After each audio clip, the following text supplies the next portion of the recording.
Saida Juta Dona Fadir So ihany a mbola tsy mamo a Ozy zany e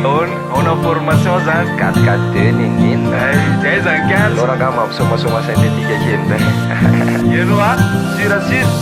aleo andaka centrary natsy a atrany anaty aratoavatsy de makatsy a asytomera de miboty la miataky a adiny lika anamaty satavoanga ale barea rekantsika raha équipe mandeha oafasia moakipe atao resaka bola ny fomba fiteny de misy esa hita ho ano kapiteny eo resaka mamona fa resaka mamono teneny fotsy le firy milainao a de karamalaolo andonja kapitene passe de tiro de matin andonja kapitene tsika miaritra trandry amy boite andonja kapitene passe de tiro de matin andonja kapitene tsika miaritra trandry amy boite biba mixa sebilo malawaro zashe faiza lena ndeswa nefsi panalaze kupenona namana fatwanza mamana zetino de andanana separa eto tanana de tonga de toanana mba inona ny tanana tavanky kajo sa tonga de camion kapiteny tsota hoafa sa tao hoe patron tavanky kajo sa tonga de camion kapiteny tsota hoafa sa tsona hoe patron te ahoana izy ty oatsy resaka mamona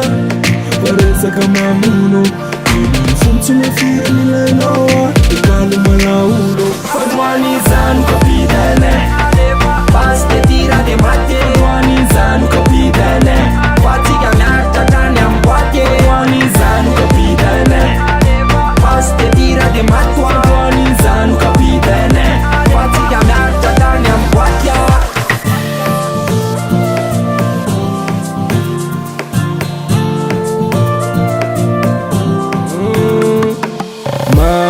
makati watsika androana mamono makary kwatsika mara fatsimaitsy mamono na de tavoangy akirainaky folo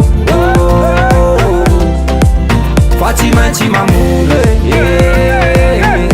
na de tavoangy akirainaky folo yo zay la le tsitsy misolosole take right io le lala raha malala io ino bro resaka mamona fa resaka mamono eny fotsy mefiry milainao